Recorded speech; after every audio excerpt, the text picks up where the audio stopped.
So today we are going to talk or learn about the Rabaris of Kutch. Now first and foremost let me introduce to you the Rabaris of Kutch. So Rabaris are a nomadic pastoral community residing predominantly in the district of Kutch of Gujarat state, right? What is nomadic? Nomadic is easy to understand. What is pastoral? So basically animal shepherding का occupation follow करते हैं, traditional animal shepherding का. तो रबारीज are basically animal shepherd's जो पूरे country में migrate करते हैं. They live a nomadic lifestyle. Rabaris are the only community in the entire world which does a national scale migration. National scales means what? All the way from all the different territories of India. वहाँ पे सब जगह पे आपको रबारीज कहीं ना कहीं तादाद में मिलेंगे. ज़्यादातर in major areas which are from the western India, Kutch, Gujarat, Maharashtra से लेके all the way up to Odisha तक, सेंट्रल इंडिया के पूरे स्टेट्स में, all the way south towards Tamil Nadu and as north as Haryana के रीजन तक. यहाँ पे सब जगह पे Rabaris migrate and they are national scale migrators like that.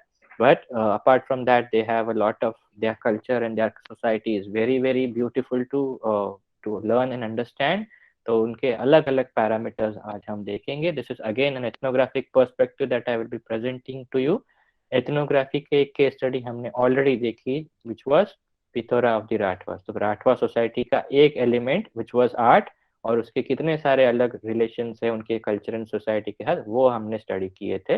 Now we are looking from a totally communities perspective. Community को जब हम एथनोग्राफिक पर्सपेक्टिव से स्टडी करेंगे या तो एथनो एंथ्रोपोलॉजिकल पर्सपेक्टिव से स्टडी करेंगे, तो what are the different kinds of information that we can collect to understand the identity of the Rabari community. तो वो is something that would be an focus today.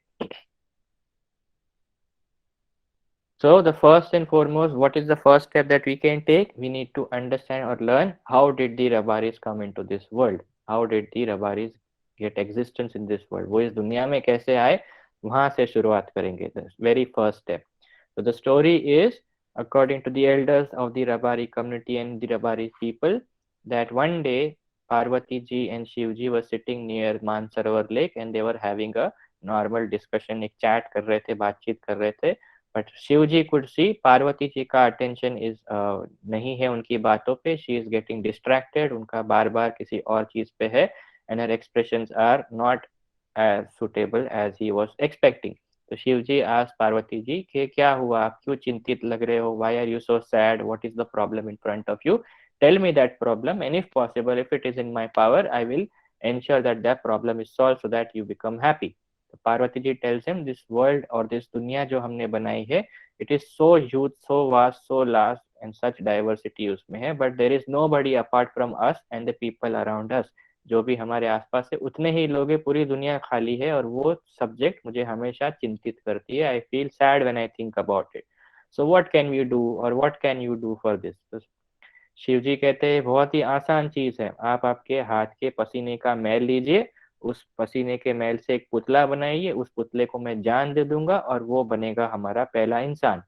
तो पार्वती जी उनका कहा सुनती है, वो अपने हाथ के पसीने का मैल लेती है, एक पुतला बनाती है और शिव जी उसको जान देते हैं and that becomes the first man और the first Rabari that is given birth. तो वो first Rabari is basically the telling you the story of how did their first father get created और गिवन बर्थ और given life.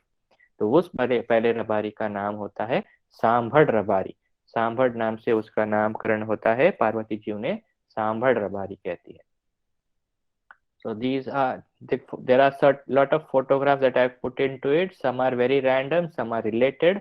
I'll still try and explain certain aspects के photographs क्या है. So this is basically the photo of Jason Bhai Rabari and his nephew Versi Bhai. Jason Bhai is a elder of the Rabari community. उनकी रबारी की खुद की पंचायत है, उनके एक elder member है. He has retired from the profession of animal shepherding.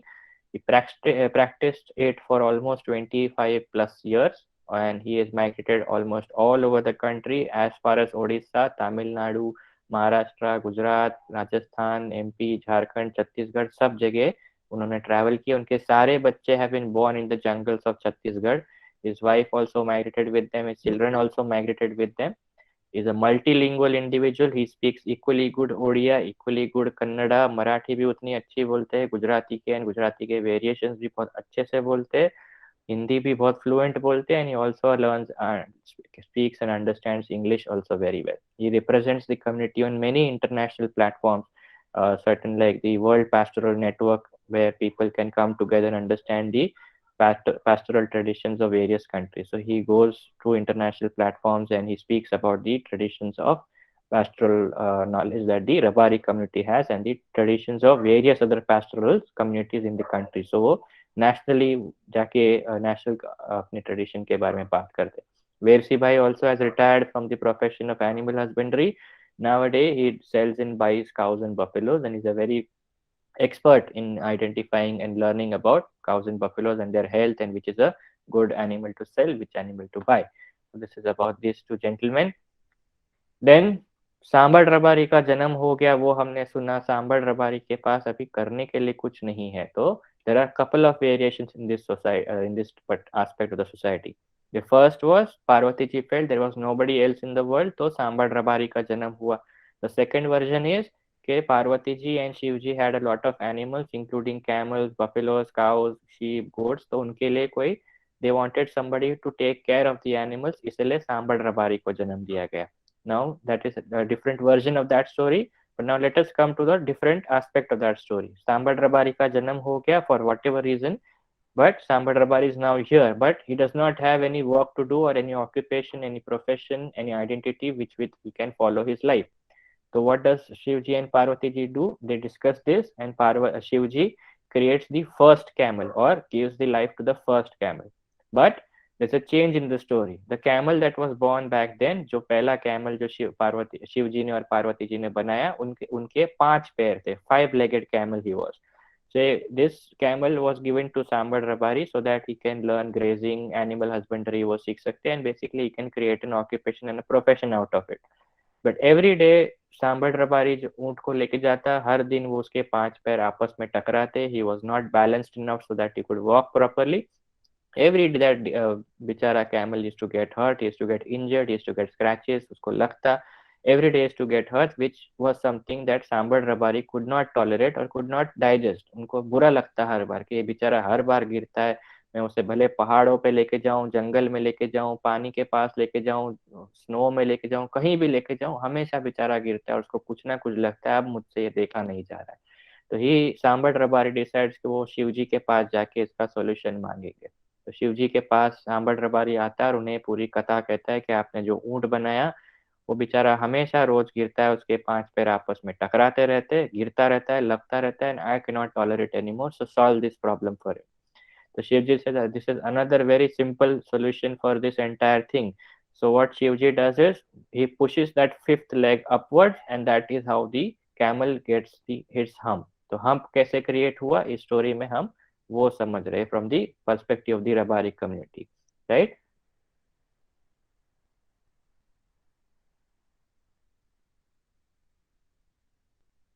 ठीक है, तो now the camel's hump is created. He has a 4 legs, उसे चल सकता है, वो बराबर से वो काम वाम कर सकता है. He can graze properly, he can walk properly, doesn't get injured anymore. So Sambad and the camel are very happy. So this is this is a series of photos related to the camel piercing. तो you'll see little bit stages में आप अलग अलग stages में देख पाओगे कि camel piercing कैसी होती है. This is a very elder camel, is almost over a decade old. He is the senior of the senior camel है पूरे group का. और दूसरे कुछ यंग कैमल आए थे तो उसको गुस्से में in anger to show his dominance he broke his leash. तो यहाँ पे पूरा लीश कैसे वापस की जाती है, what is the process of doing leash कैसे बांधी जाती है, उसका पूरा प्रोसेस के पूरे फोटोग्राफ्स हम देखेंगे, बट इन ब्रेक्स. तो this is basically how they do the camel piercing. उसे शांति से बिठाते हैं, उसके अलग अलग स्टेप्स हम आगे देखेंगे. So next part of the story that we come to know in relation to the origin is how did Sambad Rabari's marriage happen. So Parvati ji had a new tension before her. उनके सामने एक नया stressful situation था that there is no women in the entire world. How will my child Sambad Rabari get married? How will he have children? How will his lineage and his family grow? There are no women. So she goes and discusses it again with Shiv जी के साथ. वो बैठ के चर्चा करते हैं, उनकी चिंता शिव पार्वती जी शिव जी को बताती है, and they come to a conclusion that there is only one solution for it. So they call Sambad Rabari to their place and they tell him every day before sunrise, the Apsaras from the court of Indra come to have bath in the Mansarovar river.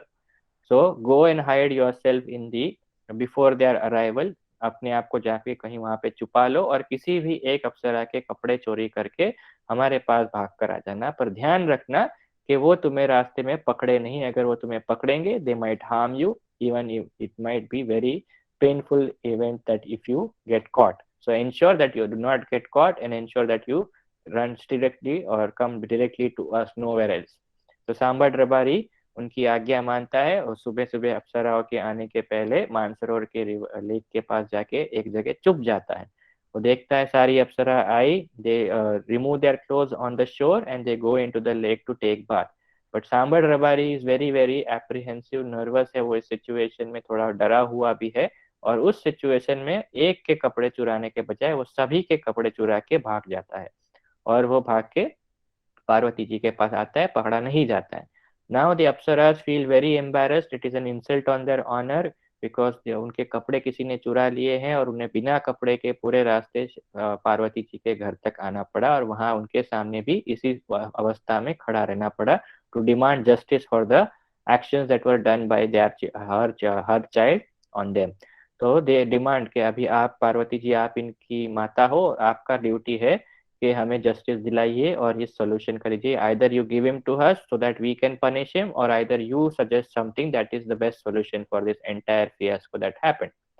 तो Parvati ji and Shiv ji चल के कि हम इसको hand over तो नहीं करेंगे, will not let you put any harm on our child because हमने ही इसे कहा था ये करने के लिए, तो ये हमारी आज्ञा मान रहा था, उसने अपने मर्जी से ये नहीं की है। तो हम इसके लिए क्या सोल्यूशन देंगे, यू गाइस कैन डिसाइड। सारी अप्सरा आपस में चर्चा करके डिसाइड करे कि कोई एक अप्सरा को चुनाव कीजिए जो सांबड़ से शादी करेगी। सांबड़ की शादी आप में से किसी की होगी तो पूरा solution will be solve, justice will be done कि आपका ऑनर को कोई हार्म नहीं आएगा क्योंकि भगवान की इच्छा से ये सारी चीजें हो रही है। So the Apsaras decide कि we will select the most ugliest Apsara from us and she was named Rai. तो राई की शादी सांभर से होती है and that is how predominantly in the country रबारीज को ज्यादातर राइका के नाम से जाना जाता है। राई के वंश के लोग, इसलिए Raika, Rajasthan Gujarat and central India में ज्यादातर रबारीज को राइका के नाम से जाना जाता है। Rabaris are predominantly known by the term Rabari in Gujarat only. अब अगर गुजरात के बाहर, in fact even if you go to Rajasthan region, they are predominantly called by और आइडेंटिफाइड एज राइका। तो राई के वंश इसलिए राइका। ठीक है, तो इस तरीके से सांभर और राई की शादी होती है, उनके बच्चे होते हैं and the Rabari family keeps on growing. Right, so in relation to that particular story, this is how I just want to explain the different aspects of a Rabari wedding. तो रबारी वेडिंग के एक मेन एलिमेंट है Rabari groom, of course. तो groom is the king for the day, वो राजा होता है उस दिन का। तो आप उसके कपड़ों से देख सकते हो, उन्होंने मुकुट पहना है, बहुत बड़े बड़े हार पहने हैं, डिजाइनर ब्राइट क्लोथ पहने हैं। he will always also carry a sword, he will also have a shield to his, so he will basically personate a king। king के अवतार जो होते हैं, king का जो एक्सटीरियर लुक होता है वो look is the groom that he takes over। and on the right is his अंगरक्षक। अंगरक्षक basically means a bodyguard। अंगरक्षक का role is what, it is a very interesting affair. राजा के साथ डायरेक्टली कोई बात नहीं कर सकता है, तो उसके साथ उसके पास लोग होते हैं जिसके थ्रू वो कम्युनिकेशन करता है। तो यहाँ पे अंगरक्षक का role is slightly similar to that. किसी भी शादी में प्रेजेंट किसी को भी अगर ग्रूम से बात करना है तो वो अंगरक्षक जी को आके बताएंगे और अंगरक्षक जी उनको बताएंगे और अंगरक्षक जो भी को आंसर जो भी मिलेगा ग्रूम से वो पास ऑन करेंगे। तो is the medium of communication. Groom को कुछ भी चाहिए, पानी चाहिए, खाना चाहिए, कुछ भी चाहिए, तो वो अंगरक्षक को कहेगा और अंगरक्षक will make sure that those requirements are fulfilled. So this is how the traditions and the different peculiarities are there of the Rabari wedding. So what is the parameters of selecting Angarakshak? So he can be his best friend, his relative, his elder brother, younger brother, uncle, mama, chacha, कोई भी हो सकता है। It is dependent on the Rabari groom. So it's basically a position of honor for that day कि वो किसी को honour दे रहे हैं that you are my अंगरक्षक for the day। तो वो इस तरीके से groom will decide कि उसको किसको बनाना है। Then Let us look at the story of migration. तो थोड़ा pictures है उसके दौरान. So this is how an individual Rabari migrating family looks like. Yeah, this is how the entire group will migrate. So different artifacts, whatever they require, they will load it on their camels. Different aspects है, different terms है उसके जो हम आगे पढ़ेंगे. तो even if you see के रबारीज के बच्चे भी ऊंट पे बैठे हैं, छोटे बच्चे जिनको ज्यादा चलने का पॉसिबल नहीं है. गोट शीप एंड गोट के बच्चे भी जो बहुत यंग है, महीने 2 महीने के, वो भी कैमल के ऊपर चढ़ाए हुए हैं.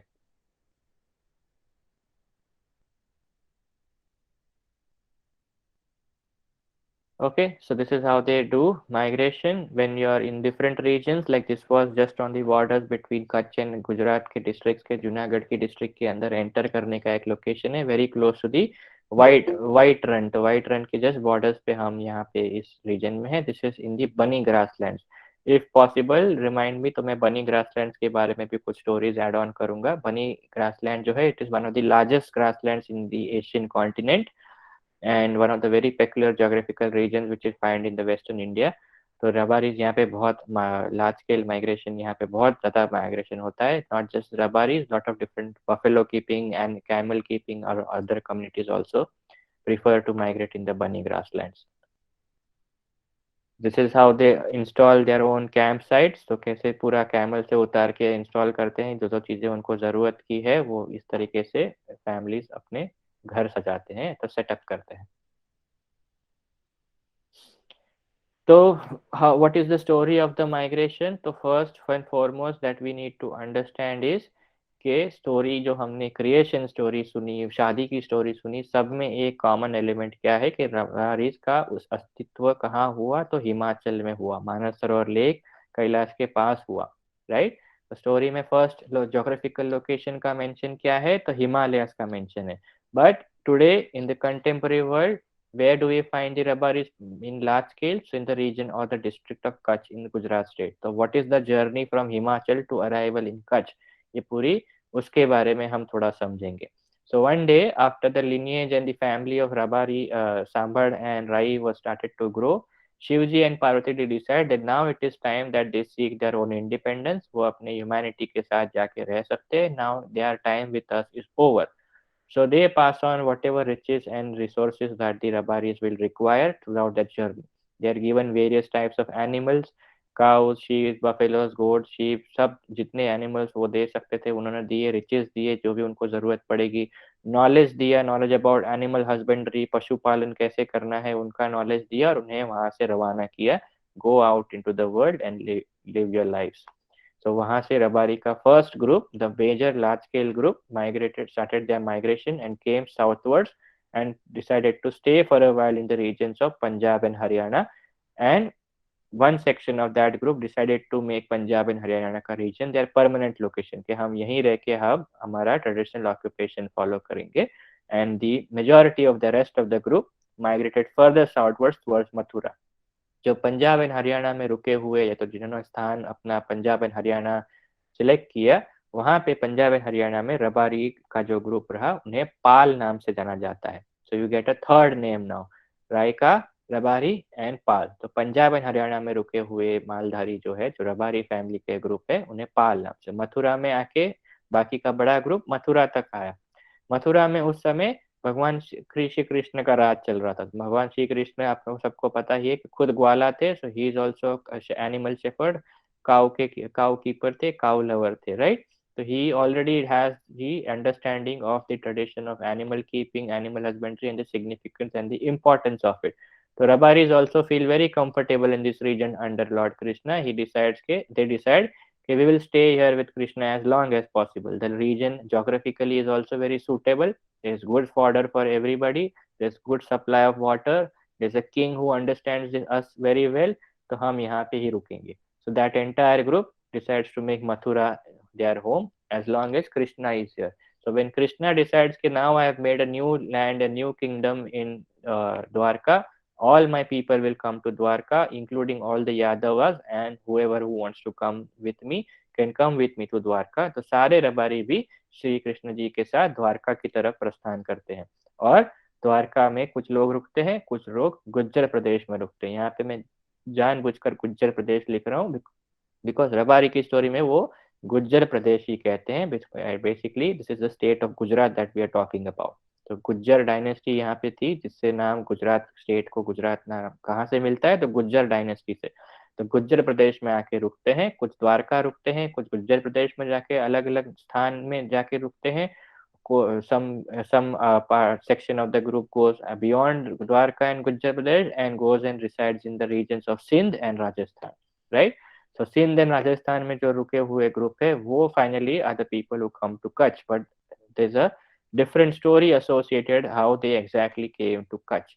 So a certain group, who larger group, which decided to reside in the region or migrate in the region or make Rajasthan their home, उनमें से एक larger section was residing in the kingdom और the section of Jaisalmer. तो जैसलमेर का राजा जो था उस time समय एक मुस्लिम राजा था, जिसको एक रबारी लड़की से प्यार हो गया। He fell in love with a Rabari girl and he wanted to marry her. The problem was, there were two factors that was the problem. First, he was already married, he had several wives. And secondly, Rabaris did not want their daughter to get married in another community. So there was a problem in that. So one day, after refusing this particular demand, one day the king sent a small army to the camp where the Rabari was living, with a message that all the elders are invited to the court of the king to discuss this entire affair. But one section or one member, let's assume that he was a small captain of within this army that was sent. एक captain था, एक lieutenant था, जो भी आप, एक general था basically, जो was in favor of the Rabari people। और उन्होंने, उस जनरल ने उन्हें रबारीज को इंफॉर्मेशन दी, अगर आप ये एक्सेप्ट करते हो और आपके लीडर्स वो कोर्ट में राजा के दरबार में जाएंगे तो उनको सबको जेल कर देंगे, और आपको छुड़ाने के बजाय आपको वो लड़की देनी पड़ेगी। So you have to decide whether you want to accept it or you want to escape it. If you want to escape from Jaisalmer, I will help you. My soldiers will protect you as long as you escape from Jaisalmer की boundary से, जब तक आप border से बाहर नहीं जाते हो, we will ensure कि जो आर्मी भेजी गई है वो आप तक नहीं पहुंचेगी। So they had to make a decision in a period of just one night. So for the Rabaris, एक लड़की, रबारी लड़की is the daughter of the entire Rabari group। तो उन्होंने डिसाइड किया कि हमारे पास कोई ऑप्शन नहीं है, हम जैसलमेर से भाग जाएंगे। तो they decide to escape from Jaisalmer, flee from Jaisalmer and arrive in Kutch. जो बीच में बैटल हो, the general that promises them protection during their escape, he sadly dies during this entire battle, this entire skirmish. And but the Rabaris escape from Jaisalmer and they finally arrive in Kutch. The ruler or the king in Kutch back then was somebody who helped them acclimatize with the entire region। उन्हें जमीन दी गई, उन्हें permission दी गई कि हाँ आप आपका पारंपरिक व्यवसाय यहाँ पे कर सकते हो, यहाँ पे बहुत खुली जमीन है, you are more than welcome to live in here and we do not will ensure that there is no attack because we are very very strong. तो वो हम पे अटैक नहीं करेंगे, तो you are safe and secure in our kingdom. तो इस तरीके से वो रबारी का ग्रुप कच्छ में आके रुकता है। So the general who died, say, ensuring that the Rabari group escapes from Kutch, he died. So the Rabaris always wanted to remember this contribution that this gentleman had done for them. So the group decides that in his memory, in his honor, उसकी शोक में, उसकी mourning में, all Rabari men from today will wear only white and all Rabari women will only wear black from today. तो इस तरीके से हमें कपड़े किस तरीके से, attire, how is attire associated with this particular story, we get that information. so basically let us understand about their attire. So this is a image of Dhanabhai Rabari of Minjala village. Dhanabhai Rabari is a Maldhari. Now what is Maldhari? Maldhari is a combination of two words, Mal and Dhari. Mal in the Rabari language is what is called as is the term for flock of animals. It can be sheep, goat, cows, buffaloes, doesn't matter. Mal is the flock and Dhari is the owner or the dhani or the caretaker of the flock. So इस तरीके से when you are talking कि हम animal shepherds है, instead the Rabaris call themselves Maldhari. तो हमेशा जब हम रबारी ग्रुप को हम जब बात करते तो इस रबारी मालधारी के नाम से ही ज्यादा जाना जाता है, right. So then let's look at their attire. Rabari men का अटायर किस तरीके से होता है, तो सबसे पहले सबसे इम्पोर्टेंट है उनके लिए उनकी पगड़ी। then the upper garment or the shirt is called kedu, it is slightly different. Then comes the dhoti, and then comes the mojdi or the footwear. The mojdi, पुराने जमाने में ancient times में it used to always be made from camel leather. Camel leather is extremely good for this climate because it contracts and expands with the changes in climate, इसलिए वो पैरों के लिए बहुत ही अच्छा होता है. But after in the modern times वहाँ पे camel leather के लिए camel is basically under protection, animal protection act के अंदर आता है, तो there's a shortage of it. So basically people have also stopped using different kinds of leather, whatever leather or whatever artificial leather is available, उससे footwear पहनते हैं. But still the style of footwear is still the same, वो मोजड़ी ही prefer करते हैं. Then is the attire के एक element है खेस. Now खेस is a woolen shawl. Woolen shawl basically worn by men during important festivals, weddings and festivals और weddings, जो भी important occasion है जहाँ पे community सब साथ में आती है, उस समय खेस पहना जाता है. तो खेस दिखता कैसा है, उसका एक, हाँ, तो इस इमेज में जो अंगरक्षक जी अपने हाथ के बीच में कलरफुल क्लॉथ लेके बैठे, दैट इज बेसिकली द खेस. तो एक शॉल जैसा होता है. इन ancient times every aspect of the खेस वाज मेड बाय हैंड, पूरा हाथ से बनाया होता था, वुल का बनते था. तो वुल को पूरा प्रोसेस करके उसको कपड़े में it used to be converted then into a textile. Textile के ऊपर बनने के बाद there is to be a elaborate embroidery on it and then the men could wear it. तो वुल बना के प्रोसेस करके किसी एक दूसरी कम्युनिटी को देते थे जो टेक्सटाइल में वीव करके देगा. हैंडलूमर्स जो हैंडलूम कम्युनिटीज है उनको देंगे, वो बेसिकली उसको टेक्सटाइल में करके देंगे. फिर विमेन आएगी, विमेन उस पर एम्ब्रॉयडरीज करेंगी और फिर वो मेन की तरफ पहुंचेगा. So it was totally handmade tradition. But nowadays there ज्यादातर वो सुइंग मशीन पे बने हुए कमर्शियली बने हुए खेस ज्यादातर हम देख पाते हैं. Then what is the attire for women? So again this is an image of how the Rabari women के कपड़े किस तरीके से दिखते हैं. So the attire of women consists of the blouse which is called kapdu, the skirt which is called घाघरो and the ओढ़नी which is called चुंदड़ी. तो इसमें आप देख सकते हो कि हमने स्टोरी में सुना है कि सिर्फ ब्लैक पहनते हैं, बट किसी ने ग्रीन कलर का ब्लाउज पहना है. So the women or the girls who are not married are allowed to wear colorful blouses. तो इतना ही डिफरेंस है. अगर मैरिड है और अनमैरिड है तो आप क्लियरली समझ पाओगे कि कौन मैरिड है कौन मैरिड नहीं है. तो मैरिड होंगे तो ज्यादातर डार्क है तो ब्लैक कलर के कपड़े पहनेंगे, अनमैरिड है तो they are allowed to wear colourful blouses, right. So next, let us look at the.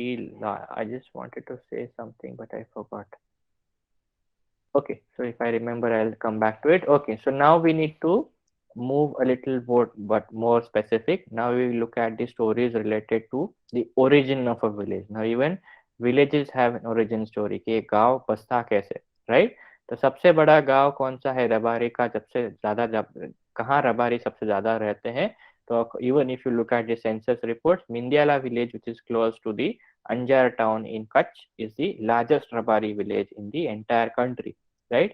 So Anjar से Mindiala Anjar से कितना दूर है? Around 10-15 kilometers away from the Anjar town. So what is the story of the origin of Mindiala village? So this is how Mindiala village looks like. So before the entire village was set up, there was nothing in this particular region except a large forest. सिर्फ forest ही forest था, बड़े बड़े पेड़ थे यहाँ पे, खेर नीमड़ो अलग अलग बड़े बड़े पेड़ थे. और यहाँ पे हर साल हर different periods of the year a Rabari group used to come in this region and migrate or graze their animals over here. But that group which every year used to come always faced a problem, which was shortage of water. The leader of the group liked this land such a lot that he was thinking कि काश यहाँ पे अगर पानी अच्छा होता तो मैं यहाँ पे अपने लोगों को गांव बसाने के लिए कहता. बट हर बार यहाँ पे हम आते हैं और हमें पानी की दिक्कत होती है. We have to go very far and travel very far even so that we get water to drink. So everybody in the group also keeps on complaining this same complaint to him कि पानी नहीं है, बड़े जमीन अच्छी है, everything is good, there's good fodder, good grass, good trees, good plants, favorable region to live, but there is extreme shortage of water. But still that leader of the group keeps on thinking of this region, and one day when he is in the region of Sindh जहाँ पे पाठाजी पीर की दरगाह थी, वहाँ पे वो camp लगाए बैठे होते हैं और वहाँ पे वो सोते, एक बार एक रात सो जाते हैं ये सोचते सोचते. देन पाटाजी पीर उनके सपने में आके उन्हें पूछते हैं कि तू बेटा बहुत ही चिंतित, बहुत दुखी लग रहा है, there is a lot of worry in your mind and I can feel it, so tell me that problem and if possible I will try and help you to solve that problem. So that leader of that Rabari tells Pataji Peer in his dream that I have chosen a land which can become a favorable place where we can set up a village for ourselves, but there's extreme shortage of water. Apart from that, everything is perfect with that land. So what can we do about it? So Pataji Peer tells him, go to that land, on the western side of the land, dig that well, and the water will always be present over there. How will you come to the realization कि मेरी वजह से यहाँ पे पानी मिल रहा है? So there you will see three different signs. The first will be Sindhi rice का, सिंधी चावल का एक दाना आपको उसमें मिलेगा, एक फिश होगी उसमें, और मिंदी प्लांट होगा. ये तीन चीजें जब आपको वहां पे कुएं में दिखेगी, तो make sure that you know that this is a blessing और अ बून फ्रॉम मी. मेरी वजह से, मेरी दुआ से ये पानी आपको मिल रहा है. So that person immediately tells his entire group that we have to leave here and go back to Mindyala, or the place where before Mindyala was present.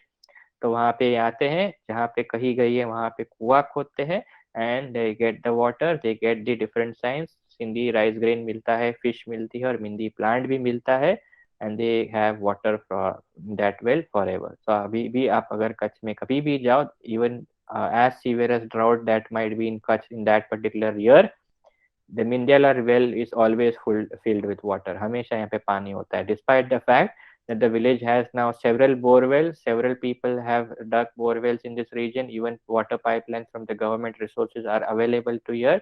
Every Rabari family in the entire village will at least fetch a couple of दो तीन मटके भर के जरूर लाएंगे उस कुएं से, so that they can have a little water in the memory of how this entire village was set up. Without that well, this village would not have come into existence, right? So Mindiala village का origin is also given in this village. और मिंदियाला को मिंदियाला क्यों कहते हैं? तो it gets its name from this particular plant called mindi.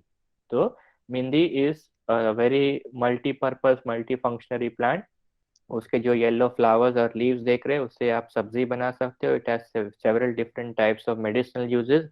Fever and cough and cold के लिए आप यूज कर सकते हो. It is very healthy for the animals to eat, all kinds of animals. It can make them fat and chubby, healthy बनाता है उन्हें.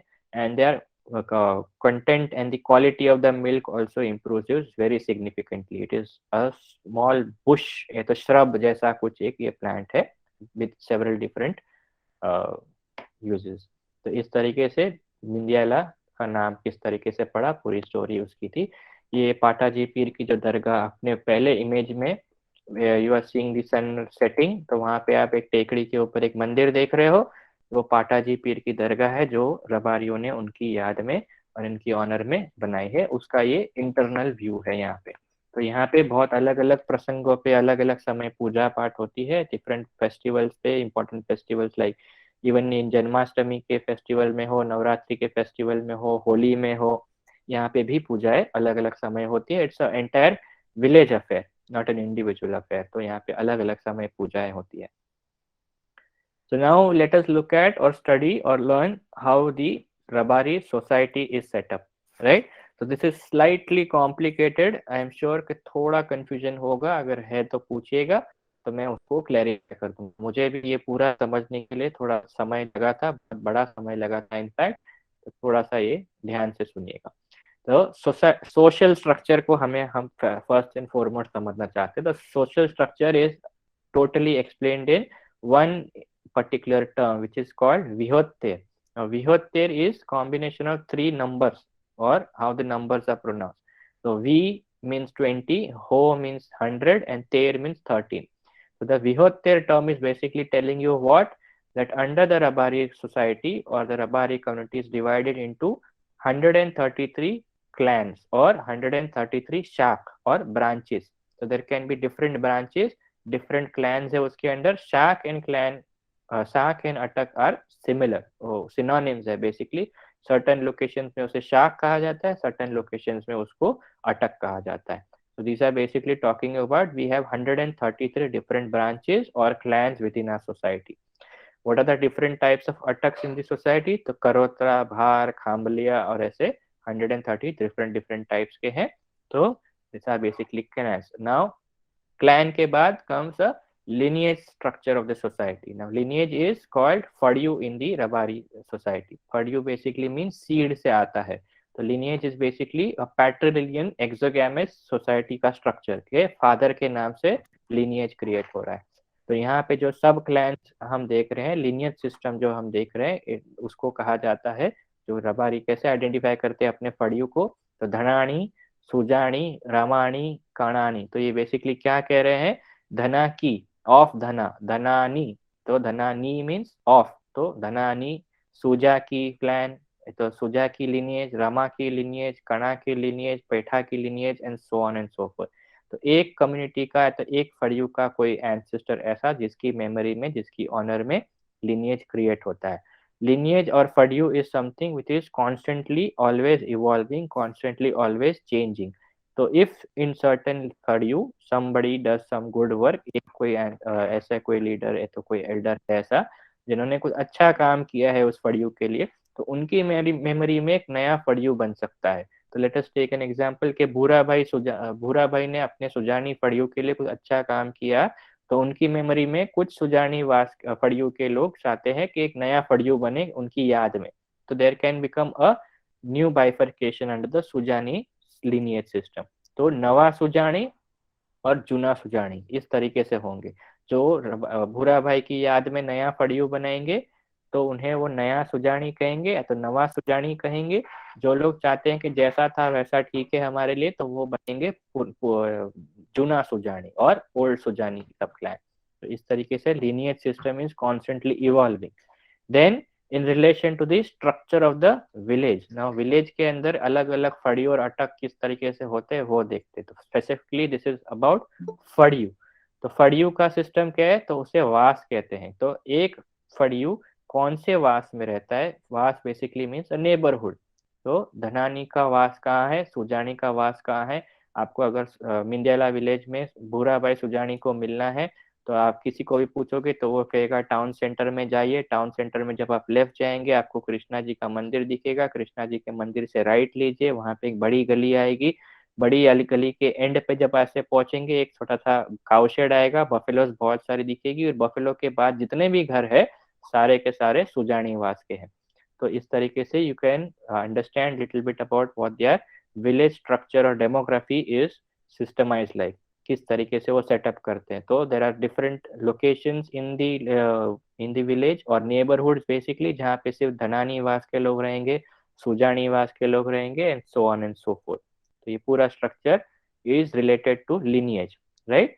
Then another aspect or another social structure ka element which is seen in Kutch and in other regions as well is the Pargana. Pargana is a geographically based region in which a particular clan or a part of Rabaris live. तो एक clan का नहीं, एक particular group of people of the Rabari society live. So there are three different Parganas of the Rabari community in Kutch. So the first is Kashi. Kashi Rabaris live in the regions of Narlia and Nakhatrana जो coastal line से पास है. Then the Dhebar Rabaris वो reside between the regions of Bhuj and Anjar. तो अंजार और भुज के बीच में जितने हैं वो सारे ढेबर रबारी हैं।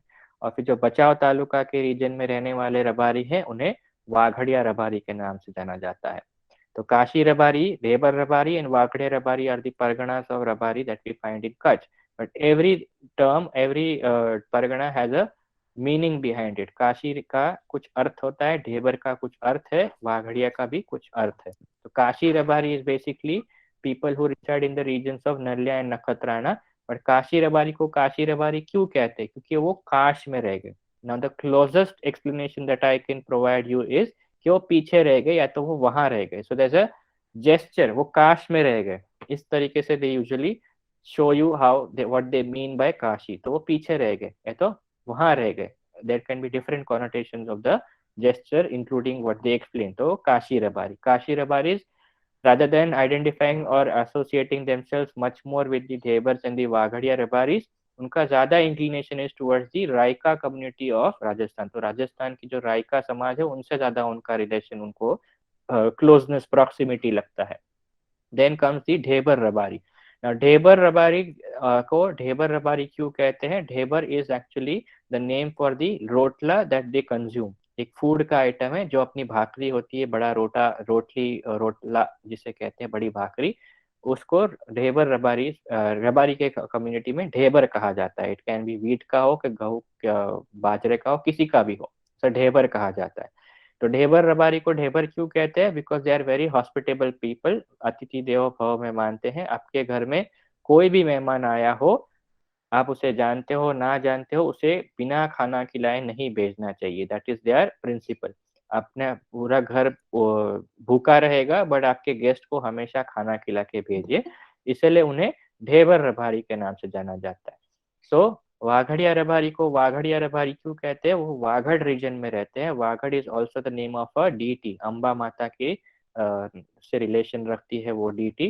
तो वाघड़िया रीजन के रहने वाले लोग वाघड़िया रबारी। तो इस तरह से हर परगना का एक कुछ यूनिक अर्थ है, जिससे हम बहुत सारी चीजें सीख सकते हैं।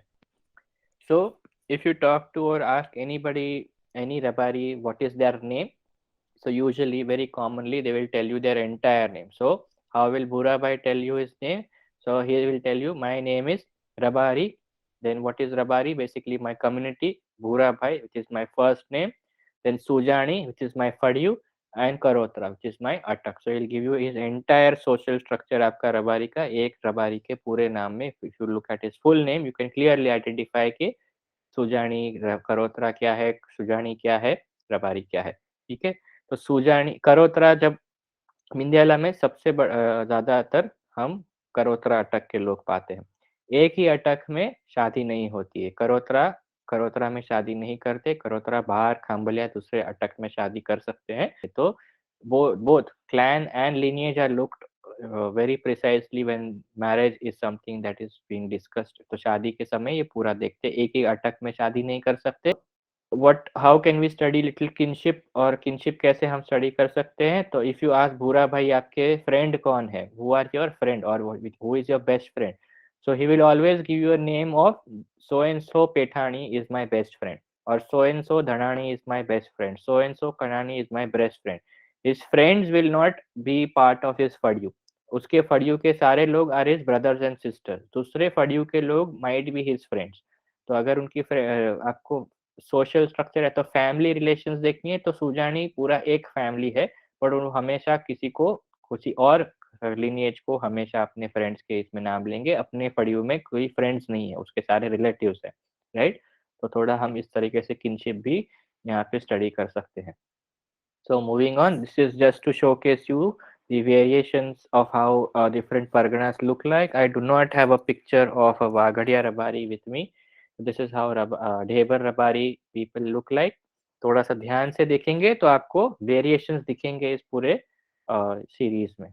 देन इज काशी रबारी, थोड़े स्लाइटली उनके अटायर में डिफरेंस है।